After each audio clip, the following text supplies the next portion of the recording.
Hi, this is Kara Deaton, and I teach here at East Perry Elementary for Perry County Schools. I decided to discuss the Kentucky eligibility criteria for emotional behavioral disability for my Professional Action Network project. This is a disability category that I'm sure we're all familiar with. We may or may not have had experience with placement for EBD or teaching students with EBD, but I also feel like it's a category that is much less common than in priors past. And there's lots of different criteria to meet the category. There's lots of different behaviors that can mimic and imitate other behaviors for different types of categories that are available. So I really wanted just to sit and just kind of dive into what the disability is, just an overview of that, and also just to kind of how to even kind of interpret, I guess you could say, the disability criteria.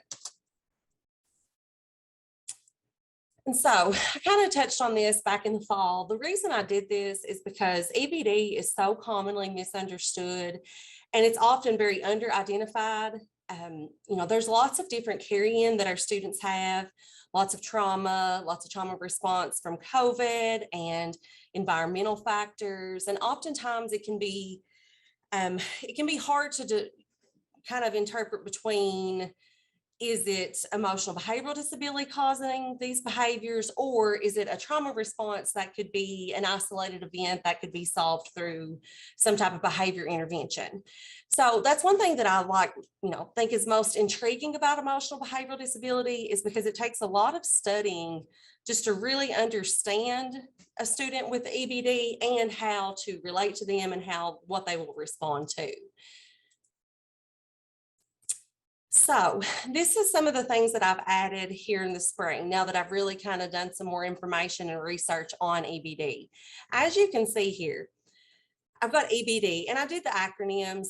You guys know: emotional behavioral disorder, functional mental, mild mental disability, developmental delay, autism, specific learning disability, and speech, and then multiple. So here in this little small sliver, 5% of the disability categories, 5% of them are emotional behavioral disability. So when you compare it to something like autism, we're 11%, and specific learning disability, you've got 33%, and speech only 19%. Emotional behavioral disability is very, very minimal. It's not diagnosed and not a placement that is very widespread and common. So, and keep in mind that this is not an exhaustive list by no means. There are so many different types of behaviors that could correspond with emotional behavioral disability placement. These are just some basic overall diagnoses that are frequently related to. And keep in mind, just because the student may have anxiety disorder does not mean that they're automatically qualified for EBD. So for example, anxiety disorders, bipolar disorder, conduct disorders, eating disorders, OCD, psychiatric disorders, all of these disorders are kind of windowed under the emotional behavioral disability category. But again, just because there's a diagnosis of these does not mean that it's an automatic qualification. And I've put here, behavior observations and behavior rating scales and performance in the classroom, those are all very, very crucial to make sure that you determine the appropriate amount of data and locations for observations. And that's the main key when properly when properly qualifying a student for emotional behavioral disability. We can't just say, oh, the student has ADHD, or oh, the student has anxiety, or oh, the student's OCD, they're automatically EBD. We can't do that. And so for behavior, the most important part, that everybody's different. Every single student is different. So I didn't want to take the time to sit and show multiple different types of behavior rating scales or behavior check sheets, or because district by district, there's going to be different types of rating scales that are utilized to help make decisions. And again, I said help make decisions, because that's not going to be the determining factor of whether or not a student qualifies. For instance, in my district, we use the Connors rating scale, first teacher and parent, very often. And I'm sure there's many others that you guys use throughout your districts. We utilize that. We really like it because it gives a teacher and a parent aspect, because as you all know, you probably say it in meetings all the time, a student's behavior can be different at home than it is at school and vice versa. So it's really important that we take the time to just kind of analyze the behavior that happens at home and the behavior happens at school and see if it's the same. Because if not, it could be a completely other factor. If a student's working great at home but not at school, or vice versa, then it may very well not be an emotional behavioral disability, because that's a behavior that's just an isolated event for one activity to another. And also, of course, it has to impact the student's education. There's all kinds of students that have anxiety, but they are more than likely, not going to be placed EBD as long as they can maintain that and it's not impacting their educational value or the education that they're receiving. So I just wanted to kind of look at the actual eligibility determination form. So I'm a special education teacher, of course, but if I don't do a lot of referrals and I don't do a lot of new suspected disabilities, I usually don't look at that eligibility criteria there on KDE if it's not something that I'm working with commonly. So let's say that you're an FMD teacher and you have students that come to the unit that are already placed and you're typically doing reevals. I'm going to say 96% of the time, you're not going to take and suspect an EBD disability for an FMD student that's came to you at second or third grade. So most likely you probably haven't reviewed the Kentucky eligibility criteria for EBD in a while. And I think it's really important that we do that, because when we are doing referrals, it's so easy. And I've been there and I've done that. It's so easy to get wrapped up in SLD, autism, MMD, DD. Those, to me, I feel like those are the main four, especially at a younger age.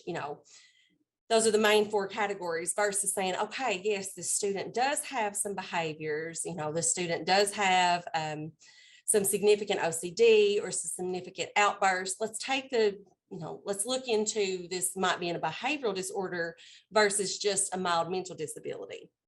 So that's really why I wanted to review this eligibility document from the Kentucky State Guidance document. And remember, I'm really just giving you a really basic overview of what the determination is and how to interpret that. But again, this is not exhaustive.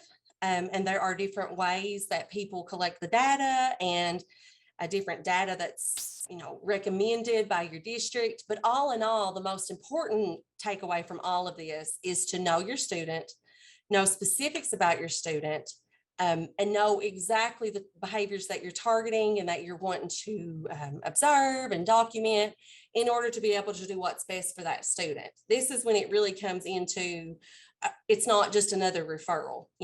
I know it's hard sometimes when we are K2 teachers and there's 25 different people that are like, I'm going to refer this and I'm going to refer that, I'm going to refer that. But this is one of those situations where it's more crucial than ever to truly know a student. We've got to learn how to determine, is it EBD versus trauma response? Is it EBD versus autism or versus intellectual disability?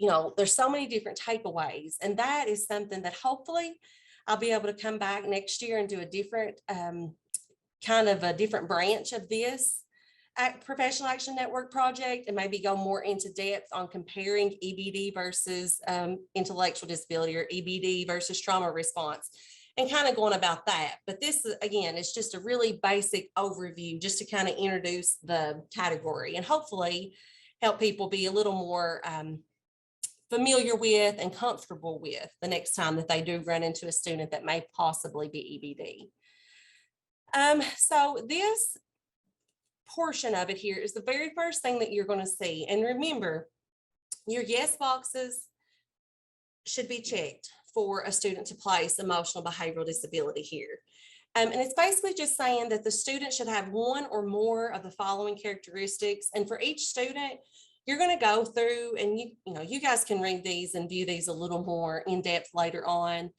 But the big thing is that you have to prove that your academic performance is being hindered by the student's disability, behavioral, emotional, social, emotional, behavioral disability, not just their intellectual ability or their sensory output or another type of health impairment. It has to be truly related to that student's social emotional problem. See if the student has an overall just unhappiness or depression.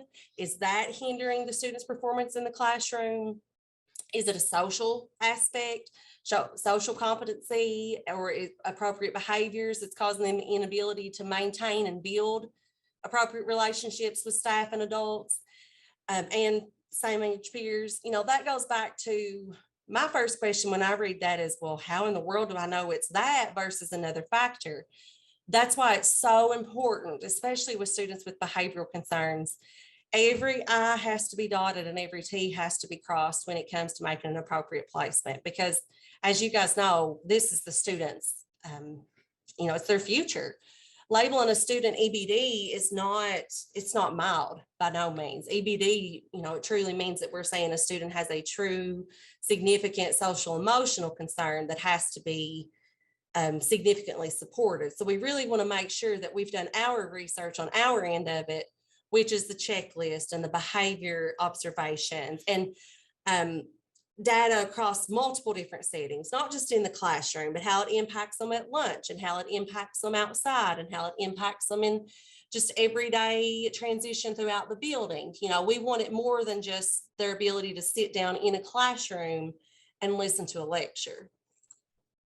Okay, and the second thing, the academic performance is not a result of isolated inappropriate behaviors. So kind of going back what I was saying, it's not just a result of, oh, this student doesn't like math, therefore they're not going to pay attention in math class, but every other aspect of the day, they're perfectly okay. Or this student doesn't like Mr. Campbell or whoever, and they're not going to pay attention in their class, and they're going to, start throwing temper tantrums or having massive anxiety every time they walk into reading because of their relationship with the teacher, but throughout the rest of the day, they're perfectly okay. That's where it goes into, again, making sure that you're observing and collecting data across multiple different settings. And 98% of the time, I'm going to say that your EBD, referrals or suspected disability, you're going to have an FBA going as well. And so you're going to have a lot of this data already. So it's going to help in your overall eligibility for determining appropriate placement and to reassure that those are not just isolated events. And of course, evaluation data that there's an adverse effect on educational performance. Again, you could have the most mean or just overly anxious or however else student that you've ever seen, but they can sit in a class and ace every single test. That's not impacting their education. So just because they have those factors or that they're diagnosed with OCD, if it doesn't impact their educational performance, it does not qualify them for emotional behavioral disability. And then lack of instruction, we have to make sure before we're doing any referral that all of the students in the class, that the average is proficient. So if we have students who there's multiple in the classroom, everybody's a novice, how can we accurately refer a student unless we say, okay, my class average is a proficient, all of my students are succeeding to a proficient level, except I have one or two outliers, and that I've proven that it's not the lack of instruction because the other students are succeeding at proficient rate. Then it becomes these students may possibly need additional referral for special education. And then last but not least is the English proficiency. Of course, we want to make sure that the issues are not because they don't speak English and they're being asked to learn in, English language. So the last thing here, it just kind of gives you a checklist because, of course, if you suspect that disability, you have to do the checklist, place or not. So at the last, it gives you the option to say they meet the criteria, they do not meet the criteria, they do have that disability, but it does not impact their education. So again, if it doesn't impact educational performance, even though they may fit the criteria for the actual emotional behavioral concern, does not automatically qualify them for special education services when we're using the Kentucky eligibility criteria. And so I know that's a lot of information all at one time. And, again, emotional behavioral disability is such a huge window. It's such a huge umbrella. It's kind of like autism. I could sit here all day and tell you various situations and various techniques and rating scales and observations that could potentially work for your student. But it's one of those things to truly help a student with emotional behavioral concerns and truly identify it. You're going to have to research the students on a case-to-case basis. So I really wanted to give you some additional research, additional resources that might help you, because a lot of the times I run into situations where a student's behavior is something I've never taught before.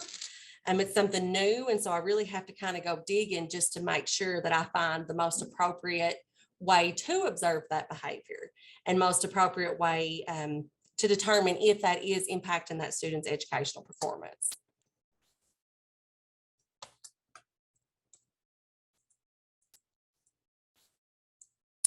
So if you guys have any questions whatsoever, feel free to contact me. My email is kara.gayhart@perry.kyschools.us. I'd be more than happy to help. KVEC, also, they have great resources and opportunities where you can reach out to those just to kind of get some more solidified answers about EBD and the placements and eligibility. Brenda Combs and Doug Smith, I partnered with them through this KVEC project, and they would be awesome resources for the behavior aspect and the eligibility placement aspect for the overall special education services.